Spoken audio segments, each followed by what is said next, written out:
এই বৃষ্টির দিনে খিচুড়ির সাথে যদি থাকে আজকের মুচমুচে ডালের বড়া, তাহলে কিন্তু আর কিছুর দরকার হবে না। এই বড়া দিয়ে দুপুরের অথবা রাতের খাবারের পর্ব শেষ করে ফেলতে পারবেন।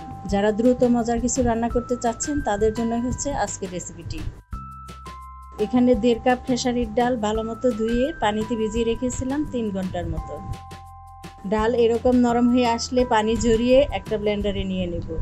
গরম গরম ভাতের সাথে ডালের বড়া খেতে কে কে ভালোবাসেন কমেন্ট করে জানাতে ভুলবেন না।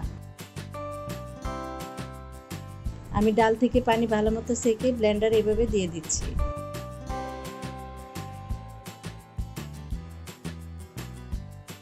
এবার আদা বাটা দিচ্ছি হাফ চা চামচ, রসুন বাটা হাফ চা চামচ দিচ্ছি, স্বাদ মতো লবণ দিচ্ছি, ভাজা জিরা গুঁড়া 1 চা চামচ, দেশি পেঁয়াজ 4 থেকে 5টা এভাবে কেটে দিয়ে দিচ্ছি, হাফ চা চামচ গোলমরিচ গুঁড়া, সাথে দিচ্ছি হলুদ গুঁড়া হাফ চা চামচ, মরিচ গুঁড়া 1 চা চামচ।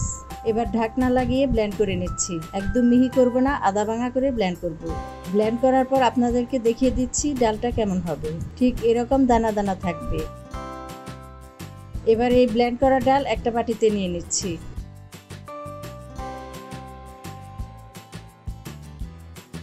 এই ডালের সাথে দিচ্ছি বুটের ডাল হাফ কাপ পরিমাণ। ডালটাকে পানিতে ভিজিয়ে রেখেছিলাম 2 ঘন্টা, এরপর ভালো মতো ধুয়ে রেখেছিলাম। 2টা কাঁচামরিচ কুচি দিচ্ছি, ধনিয়া পাতা কুচি হাফ কাপ পরিমাণ।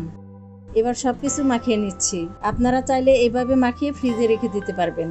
বৃষ্টির দিনে গরম গরম ভেজে খেতেই বেশি ভালো লাগবে এই ডালের বড়া।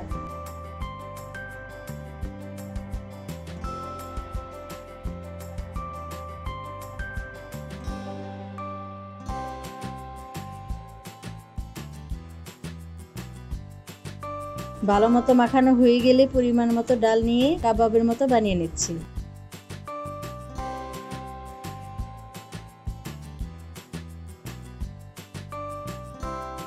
বানানোর পর দেখতে ঠিক এরকম হবে। আমি বেশ কিছু বড়া বানিয়ে রেখেছিলাম। এবার এগুলোকে গরম তেলে দিয়ে ভেজে নিচ্ছি।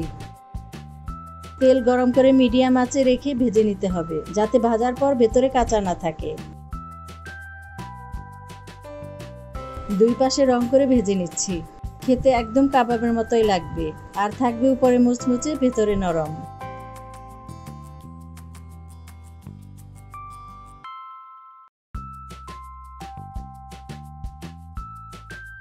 দুই পাশে ভেজে তেল ঝরিয়ে উঠিয়ে নিচ্ছি।